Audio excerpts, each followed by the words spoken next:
estudiando el libro de Apocalipsis. En el libro de Apocalipsis debemos de tomar en cuenta algunos puntos muy importantes.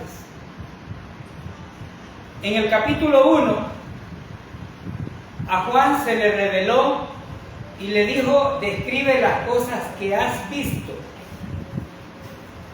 En el capítulo 2 y capítulo 3 se le dijo las cosas que son. Y del capítulo 4 al capítulo 22 le dijo las cosas que han de ser.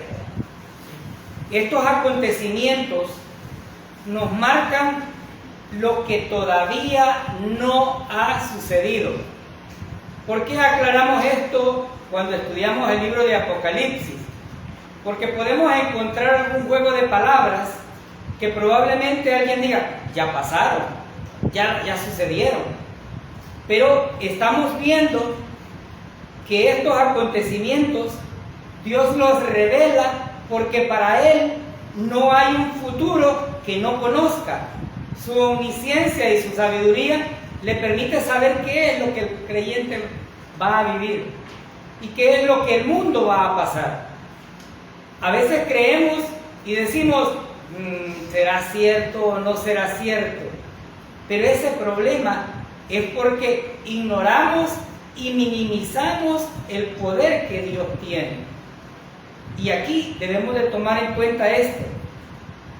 ¿Por qué aclaro este punto antes de ver el capítulo 6? Primero, porque en el capítulo 3, versículo 22, la palabra iglesia es la última vez que se menciona. Oiga bien, es la última vez que se menciona dentro de lo que vamos describiendo que Juan ha visto. Y esta se vuelve a mencionar hasta en el capítulo 19. No perdamos de vista esto, porque algunas veces tratan de asustarnos con el petate del muerto y nos dicen: es que Apocalipsis van a pasar una terrible. No es cierto, hermano. Apocalipsis es un libro de esperanza para el creyente, y es un libro de esperanza para aquel que no ha creído también, porque tiene la misma oportunidad de creer en la obra redentora de nuestro Señor Jesucristo. No es un libro que sea caótico, no tiene nada que ver con eso. Pero no perdamos de vista este punto. ¿Por qué? Porque cuando los perdemos, creemos que lo que alguien está enseñando está descontextualizado. Desde el capítulo 4 en adelante, estamos viendo las cosas que le fueron mostradas a Juan y que sucederán en el futuro. No estamos hablando de lo que ya pasó. Esto es el futuro.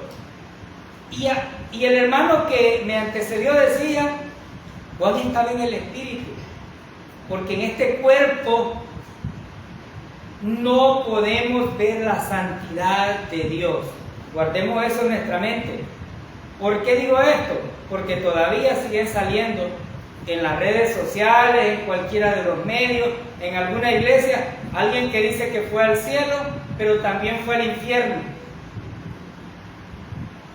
Pero todavía viene para contarlo, hermano. Y en este cuerpo cochino, por muy bonitos que nos veamos, con camisa manga larga, no se puede. Juan nos da la evidencia de que podemos estar en el Espíritu, y que el Espíritu no es como aquel humito que algunas iglesias dicen. Ha dado evidencias concretas de que oyen, miran, y para oír y para mirar es necesario tener ojos. No es una forma de hacerlo. Algunos dicen: pero ¿y quién les ha dicho a ustedes que Dios los va a librar de la tribulación? ¿Quién les ha dicho a ustedes que Dios los va a librar de los problemas que hay ahí? O la pregunta sería, ¿por qué creemos que la iglesia puede ser arrebatada?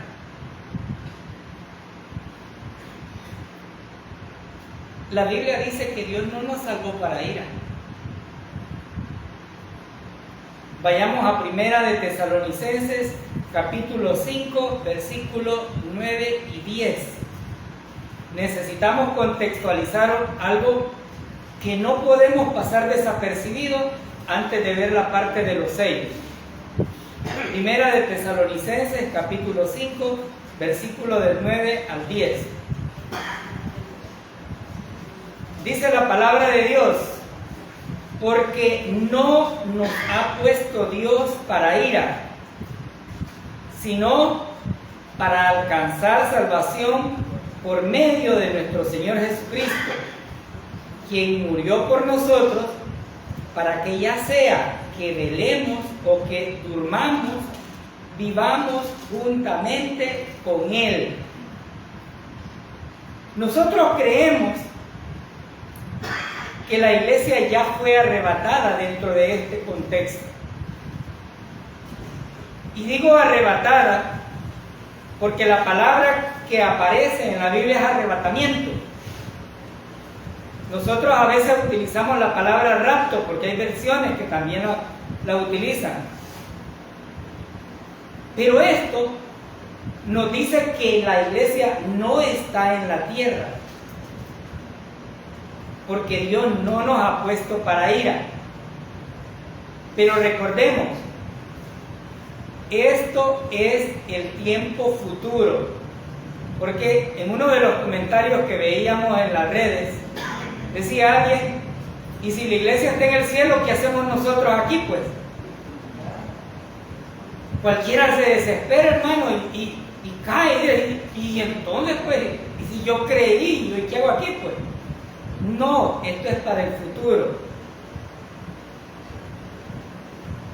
Si nosotros como padres deseamos y queremos lo mejor para nuestros hijos, cuanto más nuestro Padre Celestial querrá vernos destruidos totalmente. No. En este capítulo 4, a Juan se le estaba dando un vistazo de lo que es el cielo.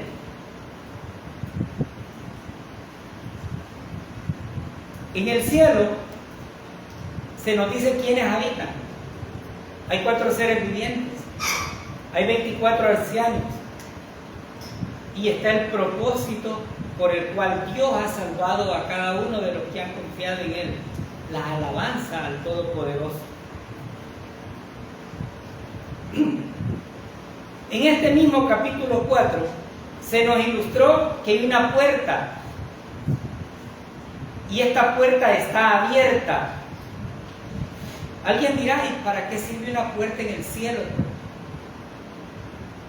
Pues la misma utilidad que se le puede dar en la tierra, para entrar o para salir. Pero esto podemos decir que está abierta, 1, para recibir a su iglesia; 2, para recibir a todo aquel pecador que confía en la obra redentora de su Hijo Jesucristo. Este tiempo, el actual 2023 que nosotros vivimos antes de la venida del Señor, es el tiempo de gracia donde Dios tiene sus brazos abiertos para todo aquel que cree en la obra redentora de su Hijo Jesucristo. No estamos diciendo que aquí ya no se puede. No, todavía se puede. La puerta está abierta. Pero al mismo tiempo, esto nos permite entender que hay un lugar donde podemos ir. Pero Juan continúa describiendo y llega hasta un punto donde describe un rollo o libro con 7 sellos, y destaca que no hay nadie, hermanos, entendamos bien esta palabra, nadie que pueda ser digno de abrir los sellos. Y él dice: ni en la tierra, ni en el cielo. Humanamente no existe una persona digna de eso, sino nuestro Señor Jesucristo. Amén. Juan afirma que los seres humanos no somos dignos, y nosotros estamos claros de eso. La corbata no le hace digno a ninguno de nosotros. Nosotros hemos sido redimidos, comprados, hemos sido quitados de donde estábamos para tener una posición. Ahora Dios Padre nos ve con otros ojos porque su Hijo Jesucristo entregó su vida por nosotros, pero no porque lo seamos, no porque seamos dignos, sino que fue la sangre de Jesucristo la que nos ha dado esa posición. Pero aparece un ser viviente y le dice: hay alguien, el león de la tribu de Judá, la raíz de David, el cordero inmolado que tiene los 7 espíritus de Dios, y empieza a dar los atributos que el Todopoderoso tiene. No creamos cuando escuchemos de un pastor diciendo: yo aquí soy el único digno de hacer y deshacer. Mentira, este está alucinando. El único digno de tomar decisiones es Jesucristo, Dios Todopoderoso. Juan también describe en este capítulo que en el cielo había millones de millones adorando a Dios.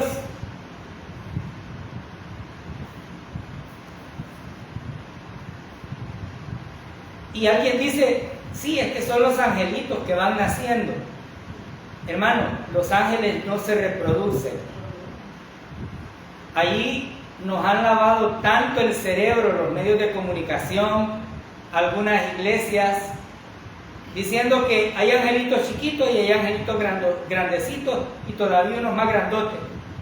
No, estos son espíritus que bajo la autoridad y el poder de Dios pueden materializarse, sí. Porque usted me va a decir: y si son espíritus, ¿cómo los vio Abraham? Y si son espíritus, ¿cómo fue que llegaron a la casa de Lot? ¿Y cómo es que los querían violar? Porque Dios en su autoridad les da la potestad de que se puedan materializar. Yo no sé usted si cree en eso, pero yo estoy convencido que los ángeles cuidan y resguardan la vida de cada creyente. Yo estoy convencido. Y si no, ¿por qué estamos aquí? ¿Cuántos hemos tenido dificultades en la vida y hemos hallado un ángel que nos ha ayudado? Y no hemos visto que le hagan así con las alitas, no. Ha llegado de repente y le ha dicho: ¿tenés algún problema? ¿Te puedo ayudar? O ni siquiera le habló y le solucionó su situación. El arrebatamiento o rapto es una de las verdades que nosotros debemos de tomar en cuenta. ¿Por qué debemos de tomarla en cuenta? Porque es una esperanza para los creyentes. Porque es algo que sustenta nuestra fe en nuestro Señor Jesucristo. Y cuando nosotros vamos a hablar de los sellos, necesitamos alentarnos. Porque cuando un hermano dice: mira, hermano, ore por mí porque viera qué enfermo estoy, le está pidiendo una ayuda, le está diciendo a usted: ayúdeme porque yo necesito de eso. Cuando nos vamos a enfrentar a los sellos, nosotros los creyentes necesitamos saber que Dios no nos ha condenado, que su sangre no fue derramada para dejarnos morir a la intemperie, sino que fue derramada para llevarnos a vivir con Él. Amén. Veamos esas verdades de ese rapto. Ahí en Primera de Tesalonicenses capítulo 4, versículo del 13 al 18. Y digo, estamos contextualizando todavía para que quitemos todas esas dudas de si lo que vamos a describir posteriormente es o no ha sucedido. Versículo 13 de Primera de Tesalonicenses capítulo 4. Tampoco queremos, hermanos, que ignoréis acerca de los que duermen, para que no os entristezcáis como los otros que no tienen esperanza. Porque si creemos que Jesús murió y resucitó, así también traerá Dios con Jesús a los que durmieron en él. Por lo cual os decimos esto en palabras del Señor, que nosotros que vivimos, que habremos quedado hasta la venida del Señor, no precederemos a los que durmieron, porque el Señor mismo, con voz de mando, con voz de arcángel y con trompeta de Dios, descenderá del cielo, y los muertos en Cristo resucitarán primero. Luego, nosotros los que vivimos, los que hayamos quedado, seremos arrebatados juntamente con ellos en las nubes para recibir al Señor en el aire, y así estaremos siempre con el Señor. Por tanto, alentaos los unos a los otros con estas palabras. ¿Cuál creen que fue el propósito de esta revelación que Pablo estaba haciendo? Primero, Pablo estaba interesado en que no haya ignorancia en los creyentes. ¿Por qué es importante aclarar esto? Porque hay iglesias o pseudo iglesias que dicen que el cielo no existe, que la tribulación y todo va a suceder aquí en la tierra y que aquí se van a quedar y van a elegir las mejores cajas. Y que bueno, que les aprovechen y que las agarren y con todos los muebles que hayan dentro o fuera de ellos. Pero hay otras que dicen que este es el tiempo de la tribulación, que estamos viviendo una tribulación terrible, que esto es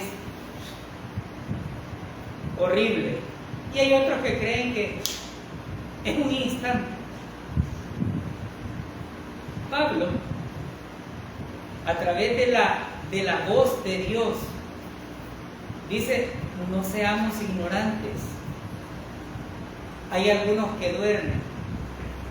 Y la palabra dormir no necesariamente hace referencia al descansar en su cama, sino que Dios la utiliza en su palabra para dar a conocer la muerte de aquellos que son creyentes.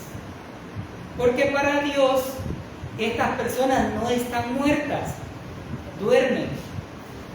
Cuando levantó a Lázaro, cuando llegó donde las hermanas, le dijo: él duerme.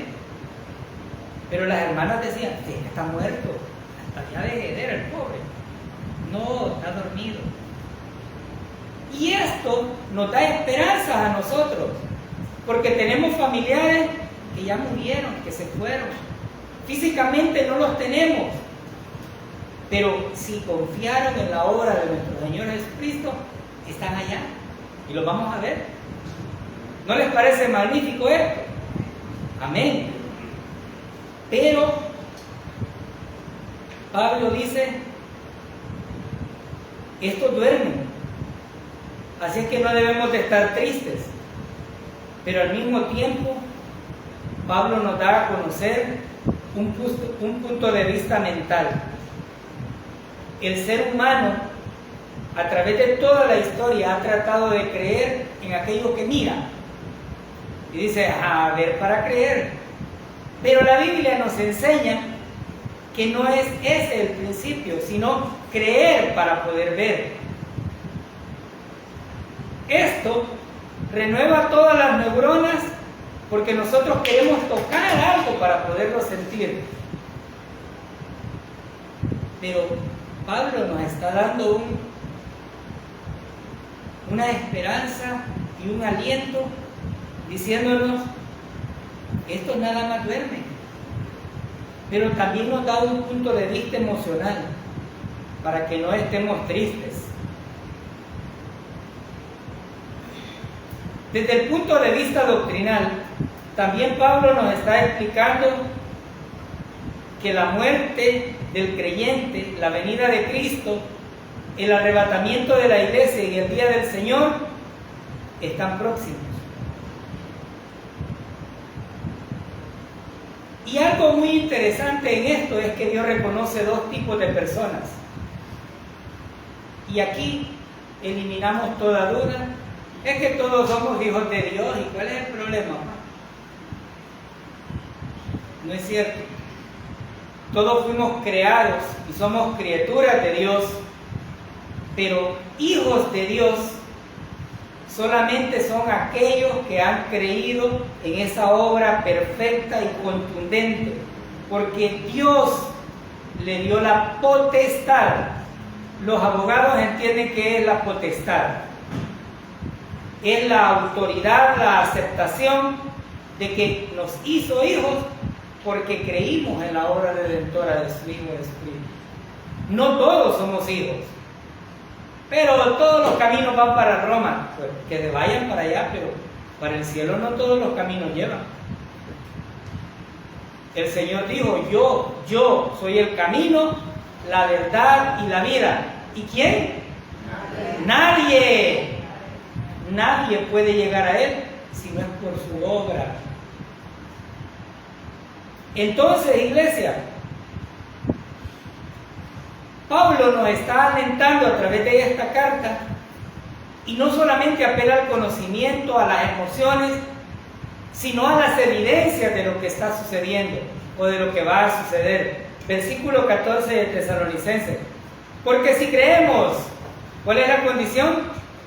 Creer que Jesús murió y resucitó, así también traerá Dios con Jesús a los que durmieron con Él. ¿Están seguros nuestros familiares creyentes? Amén. ¿Están seguros? ¿Están seguros? Y usted me podrá decir: ¿y cómo es que están seguros si toda su vida no fueron creyentes? Pero ya en la enfermedad no le dio tiempo Dios de patalear para decirle algo. No. ¿Cómo está seguro? Porque el Señor nos ha dicho que el que cree es salvo, y no necesitaron hacer ninguna obra. El creer es un pensamiento emocional, razonado, de que hay alguien todopoderoso que tiene el poder de salvarnos.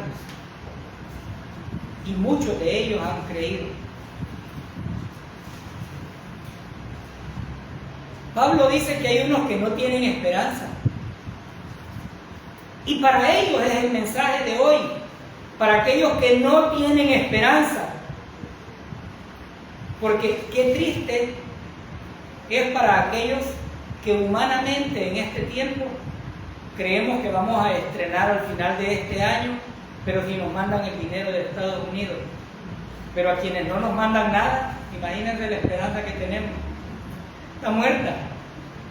Pues qué triste será para aquellos que cuando el día del Señor llegue no tengan esperanza absoluta. Qué tristeza será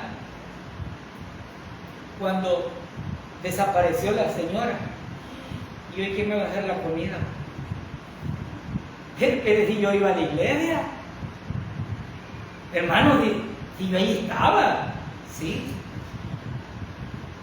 Eso no le garantiza absolutamente nada.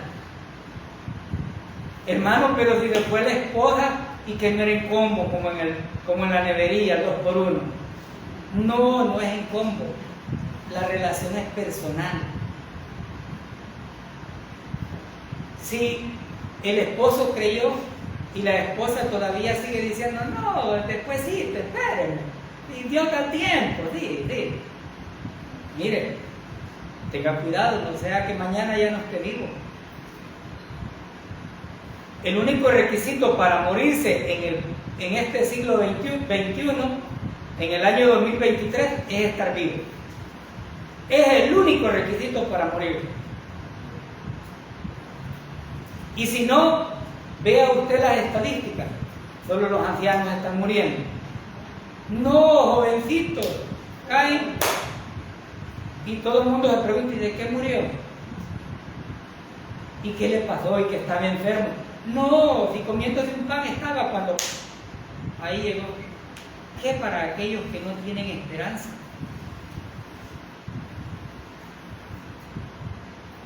El hermano que me antecedió dijo, si yo muriera, dijo él, yo estoy convencido que voy para el cielo y que el cielo existe y que Dios es real y no pierdo nada. Y si no existiera, tampoco pierdo nada. El Evangelio es eso. Ningún ser humano pierde absolutamente nada creyendo en la obra redentora de Jesucristo, sino que por el contrario gana todo, porque el que cree es un auténtico ganador, porque está creyendo en el Todopoderoso. Pablo apela al Evangelio haciéndolo notar que esos que durmieron fueron salvos por gracia también, no hicieron méritos. ¿Por qué aclaro este punto? Porque hay iglesias todavía diciendo y predicando únicamente el Antiguo Testamento, diciendo que la salvación hay que fajársela y hay que orar. Y cuando usted le pregunta, dice, ahí estamos luchando, hermano, y ahí vamos luchando para no perder la salvación. Pero ellos tienen razón. Primero, no la tienen y no pueden perder algo que no tienen. Segundo, han sido engañados, pero son igualmente responsables como aquel que los ha engañado. Porque si la salvación tuviese un precio, tuviese una cantidad de obras, tuviese algo que realmente hacer, creo que Dios lo hubiera dado a través de su palabra. Pero cuando nosotros vamos a Hebreos y encontramos a Abraham, a Moisés, encontramos a David, encontramos a todos los padres de la fe, ninguno de ellos fue por sus obras, todos fueron por gracia, porque es el regalo que Dios dio. Y Pablo en el versículo 15 dice de ahí de Tesalonicenses, por lo cual os decimos esto en palabras de ¿quién? Del Señor.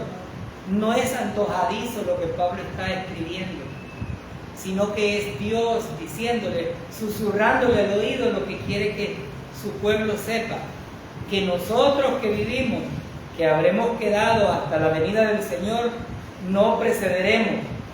¿Qué nos está diciendo esto? Que Dios es un Dios de orden.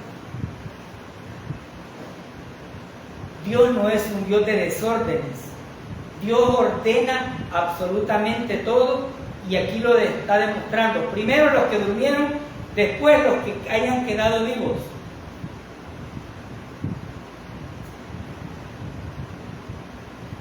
Y aquí el versículo 16 nos dice también, porque el Señor mismo con voz de mando, con voz de arcángel y con trompeta de Dios descenderá del cielo, y los muertos en Cristo resucitarán primero. Luego los que vivimos, los que hayamos quedado, seremos arrebatados juntamente con ellos en las nubes para recibir al Señor en el aire. Y así estaremos siempre con el Señor. Por tanto, alentados los unos a otros con estas palabras. ¿Quiénes son?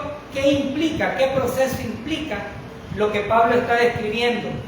Uno, implica la venida del Señor. Y por eso ratificamos, no estamos en la tribulación. ¿Las cosas están fáciles en este tiempo? No es tan fácil. Pero no estamos en ese proceso.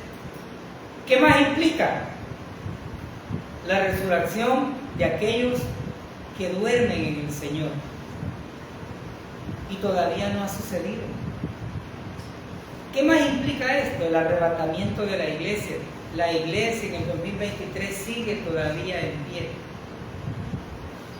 ¿Cuál es el deseo de Dios por medio de la iglesia? que se predique el Evangelio, para que todos aquellos que todavía no le conocen puedan creer en la obra redentora y ser salvos. ¿Qué más implica esto? La reunión de todos los creyentes en Cristo. ¿Y qué otro lugar implica? Implica que vamos a ser arrebatados y vamos a recibir, o Cristo nos va a recibir en el aire. Dios no pone los pies en la tierra en este contexto. Y una vez la iglesia se va, como dicen por ahí, amárrese bien los pantalones a aquellos que se queden. Porque entonces sí va a ser un tiempo difícil, porque han despreciado la gracia durante miles y miles de años. Probablemente haya muchos familiares nuestros que todavía siguen diciendo: te lavaron el cerebro. Yo fui uno de ellos, y cuando me lo lavaron, créanme que doy gracias al Señor que me lo haya lavado. No sé cuántos aceptaron ese lavamiento de cerebro, pero yo sí. Muchos dicen: yo no les creo a los evangélicos son pajeros. Hermanos, sí es cierto. Muchos somos mentirosos. A muchos nos acusan de predicar aquello en lo cual no hacemos. Es cierto. Pero sí creemos. Y cuando nosotros hablamos, no crean que son nuestras palabras. Es Dios hablando a través de nosotros. Y nosotros no pedimos que crean en nosotros mismos. Créanle al Señor, porque Él no miente. Créanle a Él, porque Él es el que tiene la potestad y el que entregó su vida en la cruz para salvarlo. En esta carta de Tesalonicenses, y específicamente estos versículos, Pablo dice: por tanto, alentados los unos a los otros con estas palabras. Esta es la forma en que Dios nos está alentando y nos está diciendo: no. Pero también le está diciendo a la gente que nos ve a través de internet: no estamos hablando de este tiempo, es un tiempo futuro. Con esto en mente, cada uno de nosotros debe de alentarse y disipar todas aquellas dudas, porque ahora vamos a ver realmente cuáles son esos juicios. Y los invito a que vayamos al capítulo 6, versículo 1 de Apocalipsis. Estamos en el contexto del rollo. El contenido del rollo muestra la culpa, la depravación de los seres humanos y destaca la autoridad de Dios sobre los acontecimientos que tiene la humanidad. No perdamos de vista esto. ¿Qué vamos a ver reflejado en esto? Juicios. O sea, hermano, que nosotros vamos a ser enjuiciados. No. Por eso contextualicé con suficiente argumento. Este es el tiempo futuro y la iglesia en el tiempo en que sucedan los juicios no está en la tierra. Y esa es nuestra convicción. Versículo 1.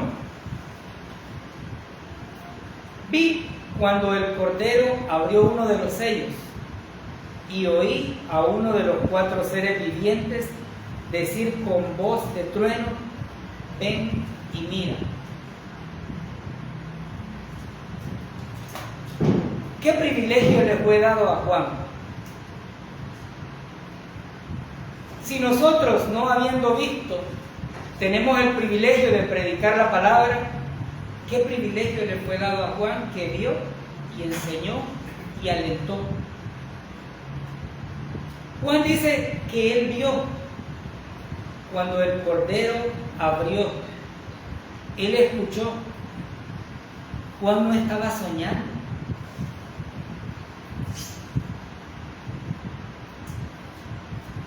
A través de estos versículos, Juan va a hacer un juego de palabras a los cuales debemos tener mucho cuidado porque algunos de nosotros creemos que esas palabras nos destacan algo que ya pasó. Por ejemplo, él dice vi, o sea que lo vio, ya pasó, ¿verdad? Lo oyó, también ya pasó. No, estamos hablando todavía de la parte futura. Jesucristo comienza a abrir los sellos del libro porque el libro o el rollo es un título de propiedad que solo puede ser abierto por alguien digno, y Él es el único digno. Este versículo nos dice que Juan escuchó decir algo a uno de los seres vivientes con voz de trueno, y ya se ha aclarado que lo que Juan estaba explicando es aquello que Dios le permitió explicar. Porque alguien dice, cuando está tronando, Dios está bravo. Yo creo que si Dios se enojara realmente cada vez que llueve, no fuera como la pasamos tan entretenidos tomando cafecito con pan.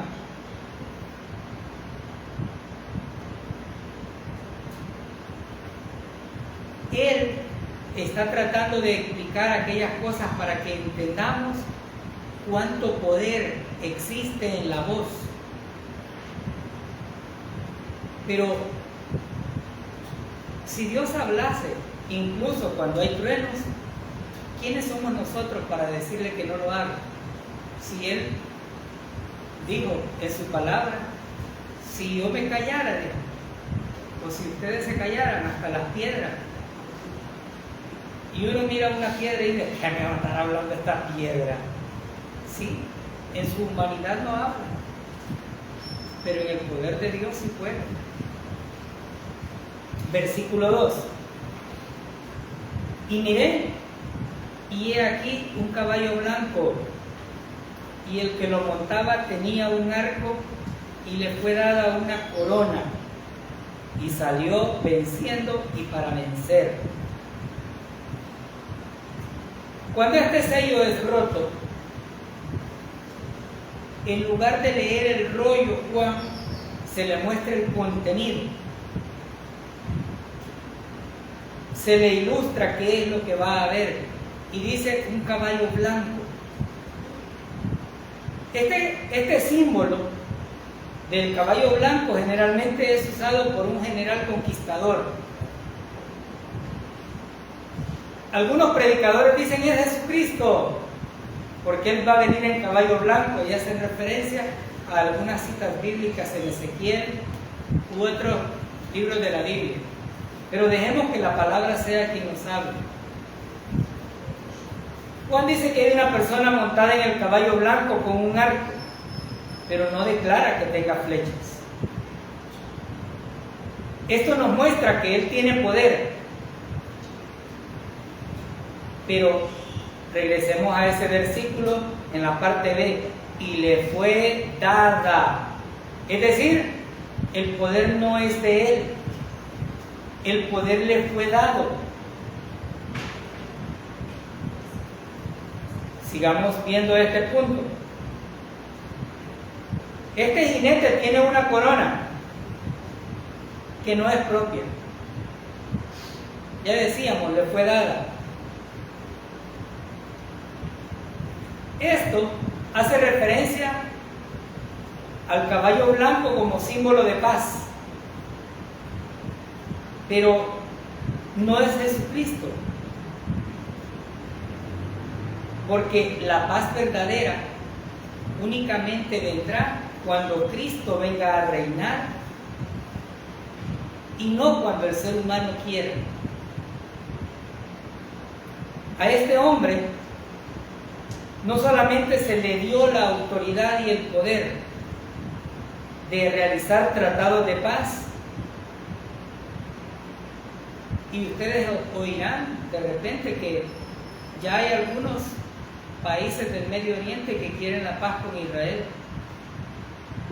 pero una divergencia de opiniones lleva y vuelven otra vez los banderos.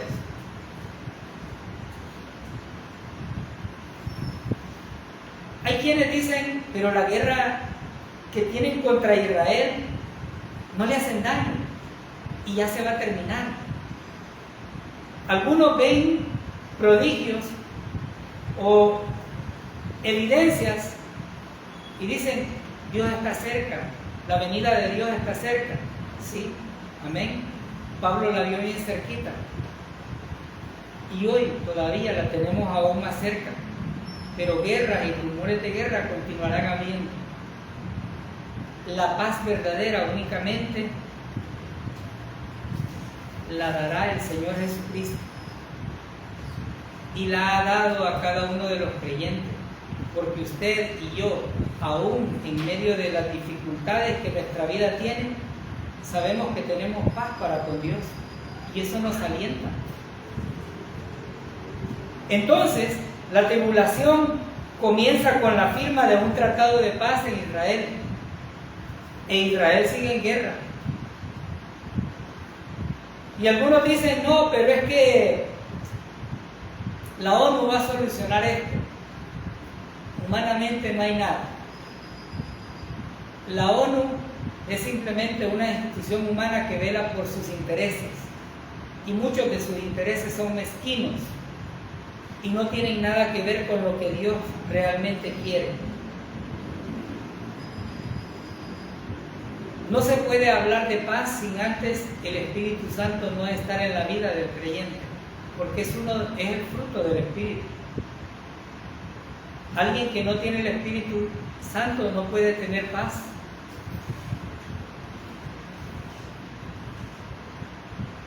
Juan está hablando de ese caballo blanco, pero ahora nos va a hablar a través del versículo 3 y 4 de otro punto importante. Cuando abrió el segundo sello, oí al segundo ser viviente que decía, ven y mira. Y salió otro caballo bermejo, y al que lo montaba le fue dado poder de quitar de la tierra la paz, y que se matasen unos a otros, y se le dio una gran espada. Y vemos aquí un caballo bermejo. Quienes no conocemos el color bermejo, es como rojizo, porque quienes ignorábamos muchas cosas acerca de los colores de los animales, decíamos, es choto, es rojo. Y cuando nos hablan de algo que no sabemos, bermejo, nuestra mente da vuelta y dice, ¿dónde está ese color? Entonces, habla de un caballo rojo. El rojo hace referencia a juicios, hace referencia a los juicios que Dios le ha permitido a este que monta el caballo poder hacerse. Y enfatizo nuevamente, a él se le ha dado poder. Así como cuando usted le dice a alguien, te voy a entregar esta tarjeta y me vas a ir a traer $100 al cajero si todavía tiene. Se le dio la autoridad de hacer algo, pero usted no puede sacarlo todo porque no es suyo. Usted no puede disponer de todo porque no es suyo. Este no puede disponer de todo o destruir todo porque la potestad va siendo limitada. Se le dio una espada que representa un símbolo de guerra y persecución que nos muestra juicios terribles, porque quita la paz de la tierra. Pero al quitar la paz de la tierra, podemos observar que este versículo nos dice, y que se matasen unos a otros. Ya ve, hermano, ya estamos en ese tiempo, o no se matan unos a otros. No, tranquilo, en ese tiempo habrá una condición todavía mayor. Si ahora nos sorprende que un padre o una madre o un hermano con otro hermano se digan cosas o se hagan cosas, no significa que estemos en ese tiempo. Este símbolo de guerra y matanza nos hace recordar que la sangre de los pecadores nunca va a traer paz al mundo. No puede. La única sangre que trae paz al mundo es la de Jesucristo. Amén. El tamaño de la espada nos dice que va a haber una gran matanza. Las espadas no solamente son un símbolo de autoridad, sino son para usarse.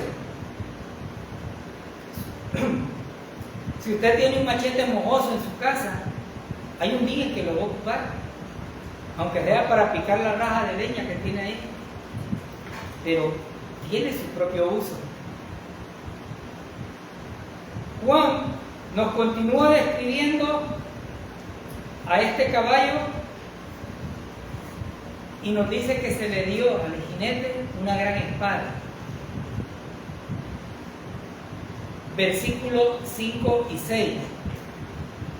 Cuando abrió el tercer sello, oí el tercer ser viviente que decía: ven y mira. Y miré, y he aquí un caballo negro, y el que lo montaba tenía una balanza en las manos.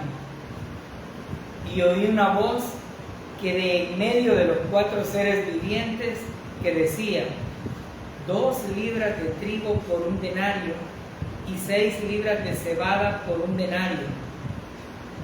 Pero no dañes el aceite ni el vino. El caballo negro denota los ayes, ese ay de dolor. Denota tiniebla, ignorancia y desgracia para la vida de ese tiempo. Los versículos nos dicen que este llevaba una balanza. Alguien dice: es para juzgar. Pues dejemos que sea la palabra la que nos dé la respuesta correcta. Durante el avance de este caballo negro, las necesidades que el ser humano tiene estarán a precios exagerados. Si hoy nosotros, en el año 2023, nos quejamos porque nos dan 7, 8 tomatillos por $1, pues en aquel entonces no sabemos qué valor puedan tener. Juan está ilustrando los alimentos de las necesidades básicas que en ese tiempo ellos tenían. Pero ahora traigámoslo a nuestro contexto y pensemos: ¿llegará a $25 una libra de carne? Probablemente. ¿Cuántos hace 15, 20 años pensaron que pagaríamos tanto por algunas cositas? Cuando usted agarraba 100 colones, iba y venía con vuelto y la cesta no la podía. Hoy usted sale con $100 a comprar y todavía se queda preguntando: ¿y qué compré? Cuanto más lo que Juan está describiendo, va a haber un momento en el cual no se va a poder hacer. Y eso es lo terrible para aquellos que no tienen esperanza. Esto es lo terrible para aquellos que vivimos quejándonos porque las cosas están caras. Pero después de la guerra, después de la matanza, después de todo, ¿qué viene? El hambre y la inflación. Después de la guerra que hubo en Ucrania y que todavía sigue latente por ahí, el combustible empezó a subir de precio, ¿recuerdan? Y alguien decía: si yo ni carro tengo, ¿qué me importa a mí que suba el diésel y la gasolina? Pues yo no pierdo. Pero déjeme contarle algo. Cuando el combustible sube, no solamente sube el precio de la energía, no solamente sube el precio del transporte para que los tomates le lleguen al mercado, sino que sube todo. Y cuando el precio del combustible baja también, los precios se quedaron altos. Entonces no es cierto que a usted no le afecte. Juan nos está ilustrando que va a haber un momento en que todo lo que se gana en un día sirva solamente para comprar unas pocas cosas. Dichosos aquellos que tenemos un trabajo y recibimos salario mes a mes, pero ¿qué de aquellos que no lo tienen? ¿Qué de aquellos que van a tener que pasar una condición difícil, probablemente de hambre? Juan no solamente está ilustrando estos puntos para que la gente entienda la dificultad que se va a vivir, sino para que nosotros veamos de cuán cosas nos está librando el Señor. Si hoy nos quejamos porque las cosas están caras, imagínense esta gente comprando con el salario de todo un día o de todo un mes una cosa nada más para comer. Si nuestros hijos, cuando hay frijoles en 2 tiempos, de frijoles otra vez. Pero hoy, hermanos, yo escuché hace 15, 20 años que alguien decía, pero comer frijoles es de rico. Hoy los frijoles no es cuestión de que los comen los pobres, no.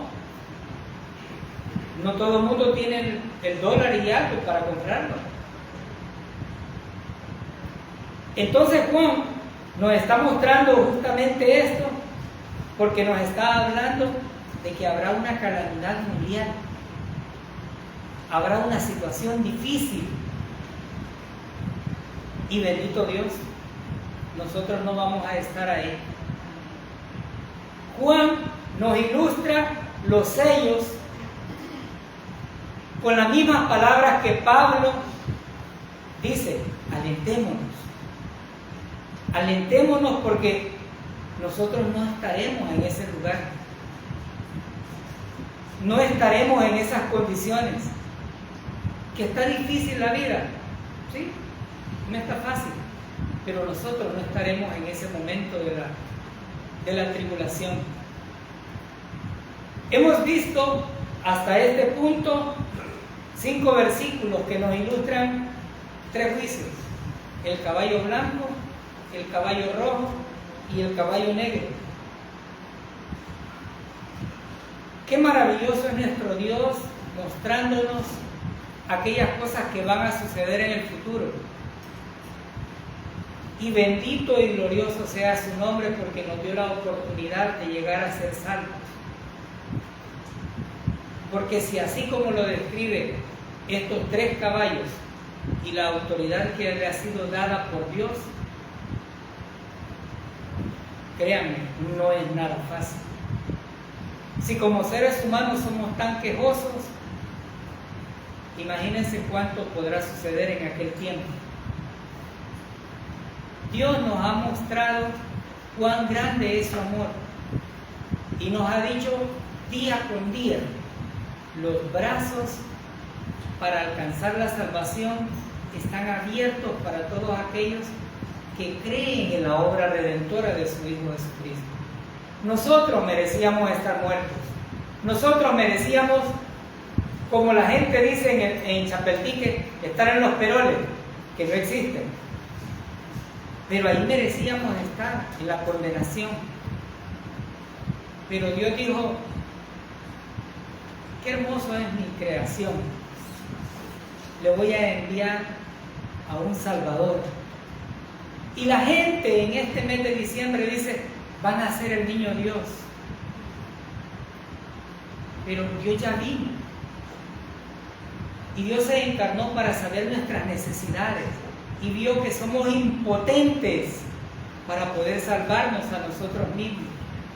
Y entregó a su Hijo Jesucristo en pago propicio y aceptable por cada uno de nuestros pecados.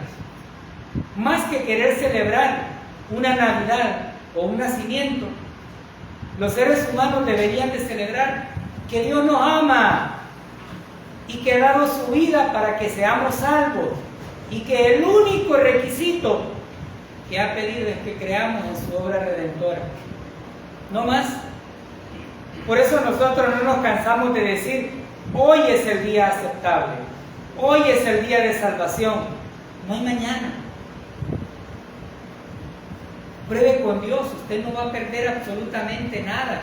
Usted que nos ve a través de internet, no pierde nada. Todo lo va a ganar. Y se lo decimos en palabras del Señor, no en palabras nuestras. El que tenga oídos para oír, que oiga. Eterno, santo, santo, santo, Dios omnipotente, queremos agradecerle infinitamente, Padre,